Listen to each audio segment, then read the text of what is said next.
Illana Burk, CEO of Your Life's Workshop, coach to entrepreneurs and solopreneurs across dozens of industries, and host of Good Business. With nearly 20 years' experience helping hundreds of clients create profitable, ethically driven, and sustainable businesses based on their life's work, I'm here to teach you how to do great work, make great money, and make a positive impact without feeling like you need a shower afterwards.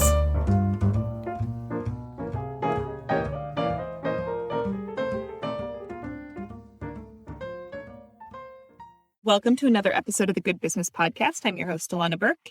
And today is our second in a several-part series on offer design. On our previous episode, we talked about knowing what your promise is and keeping it. And today we're talking about how designing the schedule of your offer and your own schedule aligned with that is the first steps in really leading well in any offer design. When you think about how to create an offer for anything, product, service, whatever, oftentimes we think about what do we have to sell and what does the market expect me to do in order to sell it?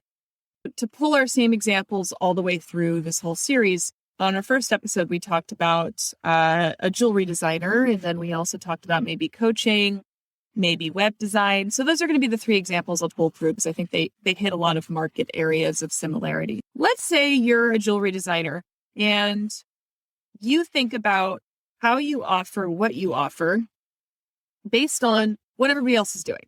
It's what most people do when you create a new thing. You go to sell it and you look around and see what everybody else is doing and you sell that way. But recently, I've been seeing some really interesting things happening, specifically in the jewelry market, which I think is a really good example of the simple idea that designing around your own flow and your own schedule is how you create a freedom-based life that you can actually be excited about. And you do it right from the start, rather than going 5 years from now when I'm successful, then I'll change everything up and have a reasonable schedule and it won't hustle so much. So the couple of things that we're talking about here is your own working schedule and then also how you deliver on your promises, what you actually give to your clients and how you sell it. What I was about to say was in the jewelry market, it's pretty straightforward. Most people are like, I make earrings, I will put up an Etsy store or maybe a Shopify store, and then I'll start selling my earrings. But what I'm seeing more and more with the advent of Instagram and people really developing followings through social media and TikTok and behind the scenes looks at things, they're not doing traditional stores where things are for sale all the time. Instead, they're doing big product drops where they generate a bunch of interest. They show little sneak peeks throughout the quarter or the year, depending on how often they do it. And then they drop a whole bunch of products all at once. So they build a whole bunch of momentum and then a whole bunch of selling all at once. So that means that the entire rest of the time, they get to focus on being creative.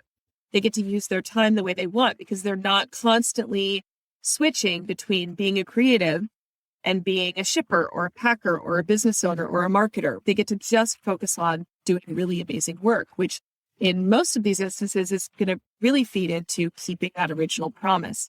So what's important to note with this example is that they've designed both a delivery system and their own personal workflow around the way in which they can keep their promises best. They want to create something unique. They want to create something that's an event. They want to create something that's one of a kind. All of that feeds nicely into the idea of I'm going to build momentum and then I'm going to sell all at once. So for a few days a year, I focus on selling. The rest of the time, I get to be a jewelry designer, continuing to hone my craft. This is it's a really good example of showing how you can take a really straightforward transactional business model and turn it into something that is really different and really works for you. It's also positioning you well as a leader. It's creating some legitimate scarcity, which are all trigger things when they're used to manipulate. But in this instance, when you create a bunch of one-of-a-kind things, creating a special experience where people get to be in on something is not a bad thing. There's no manipulation there. It's simply, I only have one of this thing. If you really, really want it, you're going to have to show up because there's a lot of people interested in it. So you're creating buzz and it's all happening really organically. Let's use a different example around scheduling. Let's say that you're a new coach and you're trying to figure out how often your calls with clients should be. You're trying to figure out how often you should work. You're trying to figure out how to squeeze those two things together. And you're trying to figure out how to say yes to absolutely every opportunity that comes along because you're hungry, right? You're new, you're hungry. You don't want to say no to anybody. And most of us are under the dramatic misconception that more availability equals more clients because it allows you to open up more time. That's simply not true. There's almost 7 billion people in this world. There's plenty of clients. Having more availability and trying to make yourself available to absolutely everyone, no matter whether it's a productive time of the day or a convenient time of the day for you or not, is going to result in just one thing, and that's burnout. Happens again and again and again. So I do this exercise with clients. Now, this can basically be applied to any service-based business as well. I do an exercise with new clients when they're starting new businesses, and I ask them about what they want their business to look like, what they want their day to look like, what they want their business flow to look like 5 years out. And it usually looks something like, I work a few days a week. I have a really manageable schedule. I talk to a couple clients a day. I am valued for my work and my time. And then I ask them what they are thinking for their offer design now. And they're like, well, I can take a maximum of 6 clients a day and I can work between the hours of 6 a.m. and 10 p.m. so that I can hit everybody in every time zone. And I go, so how are you going to get out of that and into that 5 year from now version? And they kind of look at me with that deer in headlights look like, oh my God, I had thought of that. So instead, come at it from a leadership standpoint. How are you at your best?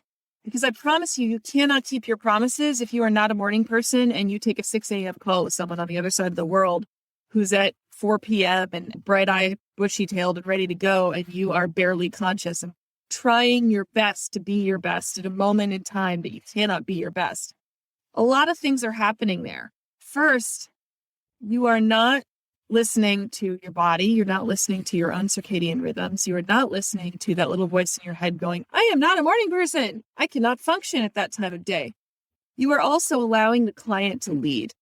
And that's a far more dangerous one because a lot of us can rally even when we're not at our most productive, and we can deliver on our promises even when we're not at our very best. It's not advisable, but a lot of times we can, not sustainably, but for a while at least. But what you can't do is allow your client to lead and expect them to follow you when you've just said, hey, I know this is an insane and inconvenient time for me, but I'm totally willing to do it because it's more convenient for you.